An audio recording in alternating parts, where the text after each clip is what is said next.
আরজিকর কাণ্ডের প্রতিবাদ, ভিন রাজ্যে বাংলার শ্রমিকদের অত্যাচার এবং হত্যার প্রতিবাদ সহ কল্যাণী এইমস হাসপাতালে কর্মী নিয়োগে স্থানীয়দের অগ্রাধিকারের দাবিতে বৃহস্পতিবার কল্যাণী সগুনা বসন্তপুরে বিক্ষোভ মিছিল এবং সভার আয়োজন করে আইএসএফ। এদিনের এই সভায় প্রধান বক্তা হিসেবে উপস্থিত ছিলেন আইএসএফ চেয়ারম্যান তথা ভাঙড়ের বিধায়ক নওশাদ সিদ্দিকী। এদিন আইএসএফের পক্ষ থেকে কল্যাণী এইমস হাসপাতালে স্থানীয়দের কর্মসংস্থানের অগ্রাধিকারের দাবিতে একটি ডেপুটেশন জমা দেন নওশাদ সিদ্দিকী। তবে প্রাকৃতিক দুর্যোগের কারণে আইএসএফের বিক্ষোভ মিছিল সংগঠিত হয় না, শুধু বিক্ষোভ সভা অনুষ্ঠিত হয়। এদিন নওশাদ সিদ্দিকী কি জানালেন শুনব। পৃথিবীর 3 ভাগ জল 1 ভাগ স্থল, তাই পানীয় জলের অভাব নেই, কিন্তু বিশুদ্ধ পানীয় জল একটাই, বৃষ্টি অ্যাকোয়া। প্রতি ফোঁটায় আনে তৃপ্তি, মেটায় তেষ্টা। বৃষ্টি অ্যাকোয়া, বিশুদ্ধ পানীয় জল। যে দুর্যোগ বৃষ্টি শুরু হয়েছে, তারপরে আপনারা যেভাবে উপস্থিত হয়েছেন প্রত্যেককে সংগ্রামী অভিনন্দন জানাচ্ছি। আমরা কয়েকটা বিষয় নিয়ে আজকে আমাদের এখানে জমায়েত হয়েছি। সর্বপ্রথম সেটা হচ্ছে আমাদের এই মেয়ে, আমাদের এই কন্যা তিলোত্তমার সাথে যে পাশবিক অত্যাচার করে তাকে খুন করা হয়েছে, তাকে ধর্ষণ করা হয়েছে, এই কাণ্ডের সাথে যারা যুক্ত তাদের প্রত্যেককে গ্রেপ্তার করে সর্বোচ্চ শাস্তি দিতে হবে, এই দাবি নিয়ে আমরা উপস্থিত হয়েছি। আমরা এখানে উপস্থিত হয়েছি এই এইমসে কর্মী নিয়োগের ক্ষেত্রে লোকাল যারা আছেন, এলাকার যারা আছেন, তাদেরকে প্রাধান্য দেওয়া দাবি নিয়ে আমরা উপস্থিত হয়েছি।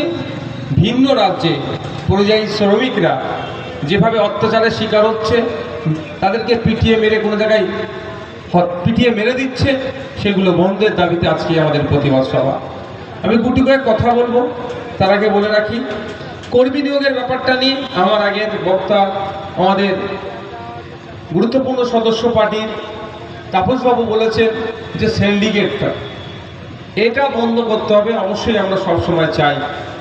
এটা এইমসের সামনে দাঁড়িয়ে কলকাতা পিজির কথা বলি, একটা কলকাতার শহরে নামি দামি সরকারি হসপিটালের কথা বলি। আপনারা সবাই যা দেখেছেন বা শুনেছেন, মুখ্যমন্ত্রী খুবই চিন্তিত দালাল রাজ বন্ধ হবে কি করে, তাই না, বেড পাওয়ার জন্য। তো আমি বলেছিলাম হসপিটালগুলোর সামনে ডিজিটাল বোর্ড লাগিয়ে দেওয়া হোক। কি ডিজিটাল বোর্ড? স্বাভাবিকভাবে কল্যাণীর মানুষ যদি শিয়ালদা দিয়ে কলকাতায় যায়, ফিরে আসার সময় কত নম্বর প্ল্যাটফর্মে কল্যাণী এক্সপ্রেস দাঁড়াচ্ছে, লোকাল দিচ্ছে, কৃষ্ণনগর লোকাল দিচ্ছে, বনগা দিচ্ছে, আমরা দেখে নিই না? কোথায়? শিয়ালদা স্টেশন ঢোকার আগেই বড় ডিসপ্লে বোর্ডে দেখে নিই গাড়ির ট্রেন নাম্বার, ট্রেন কত যাচ্ছে, কত নম্বর প্ল্যাটফর্ম। কেউ আমাদের ভুল জায়গায় কি পাঠাতে পারে? তো আমি রাজ্য সরকারকে প্রস্তাব রেখেছিলাম যে প্রতিটা হসপিটালের সামনে, চাই আপনার ব্লক থেকে শুরু করে জেলা থেকে কলকাতার নামি দামি সরকারি হসপিটাল পর্যন্ত ডিসপ্লে বোর্ড লাগিয়ে দেওয়া হোক। ওখানে আইসিইউ কটা আছে, আইডিইউ কটা আছে, ফিমেল ওয়ার্ড কটা, মেল ওয়ার্ড কটা, যা কিছুই হোক না কেন টোটাল ডিসপ্লে থাকবে। মানুষ দেখতে পাবে কততে ভর্তি আছে, কত খালি আছে, ওখানে থাকবে। যদি এটা করে লাগিয়ে রেখে দেয় তাহলে কি আর 20,000, 25,000, 30,000 টাকায় বেড কেনা বেচা হবে? এই প্রস্তাব রাজ্য সরকারকে দিয়েছিলাম, কিন্তু জানি না হয়তো কেউ 20-25,000 টাকায় বেড কেনা বেচা করে ওই টাকার একটা অংশ হয়তো কালীঘাটে পৌঁছে যায়। সেই জন্য হয়তো আমাদের কথাটা পছন্দ হয়নি, দিতে লেগেছে।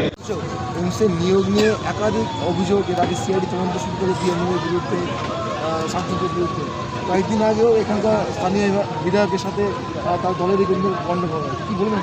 দেখুন, আমরা চাই না এত বড় একটা স্বাস্থ্যকেন্দ্র, এই প্রতিষ্ঠানে কোনোরকমভাবে অরাজকতা হোক, কোনোরকমভাবে বিশৃঙ্খলা হোক, কোনোরকমভাবে সিন্ডিকেট রাজ কায়েম হোক।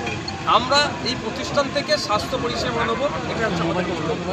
সুতরাং এই লক্ষ্যতে অবিচল থাকতে গেলে যেটা বিষয় হচ্ছে মেধার ভিত্তিতে স্বচ্ছতার সাথে নিয়োগ দিতে হবে, একটা আমাদের দাবি আছে, এবং একটা স্থানীয়দের একটা প্রাধান্য থাকে। দুর্ভাগ্যের বিষয় সেই অর্থে প্রাধান্য পাচ্ছে না। এখানকার জনজাতি উপজাতির মানুষও প্রচুর আছে, উত্তর সমাজেরও মানুষজন আছেন, পিছিয়ে বর্গের মাইনরিটি সমাজেরও মানুষজন আছে, যাতে করে এখানকার মানুষরা, এলাকাবাসীরা যাতে একটু বেশি সুবিধা পায় নিয়োগের ক্ষেত্রে, সেটা কথা বলেছি আজকে আমি। তবে আমি আশা করব অন্যান্য প্রতিষ্ঠানের মতো এই প্রতিষ্ঠানটাও কোনো রকমভাবে প্রদর্শিত হবে না। এই প্রতিষ্ঠান থেকে আমরা সর্বোচ্চ স্বাস্থ্য পরিষেবা পাবো। আপনারা কথা বলি বা বক্তব্য রাখার সঙ্গে ডিসিসির বিরুদ্ধে কেস করার ক্ষেত্রে আপনি আর্থিক সাহায্য রাজ্য সরকার করতে প্রস্তুত? হ্যাঁ, কেন করছে না রাজ্য সরকার সেটা তো আমি ভেবে পাচ্ছি না। শুধু চিৎকার চেঁচামেচি করছে ডিবিসি অনিয়মিত জল ছাড়ার কারণে নাকি আমাদের বন্যা হয়ে যাচ্ছে। সত্যিই যদি ডিবিসি অনিয়মিত জল ছাড়ার কারণে প্রতি বছর আমাদের বন্যা হয়, সেটা তো মেনে নেওয়া যায় না। রাজ্য সরকার চোর ডাকাত শব্দটা তুলে নিয়েছে, চোর থেকে শুরু করে বিভিন্ন জায়গায় স্ক্যামের সাথে যুক্ত। ইডি সিবিআই তদন্ত না করে সেই জন্য ছুটে সুপ্রিম কোর্টে চলে যায়, তারা স্টে করার জন্য সুপ্রিম কোর্টে চলে যায়। কেন ঝাড়খণ্ড সরকার বা ডিবিসির বিরুদ্ধে মামলায় যাচ্ছে না? যেখানে সংবিধানের 131 নম্বর প্রভিশনে বলা আছে রাজ্য সংঘাত, রাজ্য কেন্দ্রের সংঘাত হলে সমাধানের জন্য সুপ্রিম কোর্টে যাওয়া যেতে পারে। যেমন কাবেরী নদীর জল বন্টন নিয়ে তামিলনাড়ু আর কর্ণাটকের মধ্যে দীর্ঘদিনের কিন্তু মামলা আপনারা জানেন, তাহলে সেটাকে আমরা কেন করতে পারি না? তার এক্ষেত্রে রাজ্য সরকার যদি আর্থিক দুরবস্থার কথা বলে আমাদেরকে জানাতে বলবেন রাজ্য সরকারকে। মিডিয়ার মাধ্যমেও রাজ্য সরকারকে বলছি, আমরা সহযোগিতা করব। আমাদের যেভাবে বানবাসী হয়ে যাচ্ছে প্রতি বছর, এটা মেনে নিতে পারছি না আমরা। আমাদের মানুষের সাথে যে অন্যায় হচ্ছে, গতকালও ফারাক্কা 11.5 লক্ষ বৃষ্টি হয়েছে, সত্যিকারের কথা।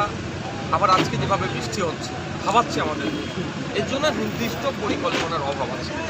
নির্দিষ্ট পরিকল্পনা আছে যে ড্রেনেজের সমস্যা, যেভাবে খালবিলগুলোতে অবৈধভাবে দখলের পরে ছোট করে দিয়েছে, বালি তুলে অনিয়মিত বালি তোলার ফলে, মানে যেটা সিস্টেমেটিক করলে আমরা এই হাত থেকে কিছুটা পরিত্রাণ পেতে পারি। কিন্তু দুর্ভাগ্যের বিষয়, সিস্টেমের বাইরে গিয়ে সমস্তটা ক্ষমতা দেখিয়ে অবৈধভাবে অনৈতিকভাবে যেগুলো চলছে, তার ফলে এই বিপর্যয় আসছে, আর বিপর্যয়ের শিকার সাধারণ মানুষকেও নিতে হচ্ছে। মা Manusha builders MMB distributor, Nadia জেলার সব থেকে বড় বিল্ডার্স মা মনুষা বিল্ডার্স, রড ও সিমেন্টের পাইকারি ও খুচরো বিক্রেতা। আমাদের ঠিকানা পদ্মবিলা ঠাকুরবাড়ি, চাকদা, নদিয়া। Phone number 9775566978। নদিয়ার সব থেকে বড় English medium school JRS public school, প্রায় 35 বিঘা জমির ওপর গড়ে উঠেছে বিশাল ক্যাম্পাস। নার্সারি থেকে শুরু করে উচ্চ মাধ্যমিক, ITI college, law college, BEd college, ভর্তি চলছে। JRS পাবলিক ব্যালকনি বা সিঁড়ির রেলিং, মডিউলার কিচেন বা ড্রয়িং রুম, এক কথায় আপনার স্বপ্নের বাড়িকে করে তুলুন আরো সুন্দর। Chakdah ply centre, gorgeous look বা কোয়ালিটি সবে 3 number 1 Chakdah ply centre. Chakdah ply centre, KBM, Chakdah, Nadia. কোথায় ইনভেস্ট করবেন, কেন করবেন বুঝতে পারছেন না তো? সঠিক গাইডলাইন পেতে আজই আসুন নদিয়ার চাকদাতে নিবেদিতা প্রাইভেট লিমিটেডে। Nivedita private limited, marketing and distribution service. Chakda aluminium centre, ply, কাঁচ, laminates, kitchen fittings, door lock, window ও অ্যালুমিনিয়ামের খুচরো ও পাইকারি বিক্রেতা। চাকদা অ্যালুমিনিয়াম সেন্টার, পূর্বলালপুর 50 নম্বর রেলগেটের পাশে, চাকদা, নদিয়া। হোমওয়ার্কটা করেছো? হ্যাঁ স্যার। এ বাবা, ভুল করেছো কেন? চোখে কেমন ঝাপসা দেখছি, লিখতে আর পড়তে খুব সমস্যা হচ্ছে।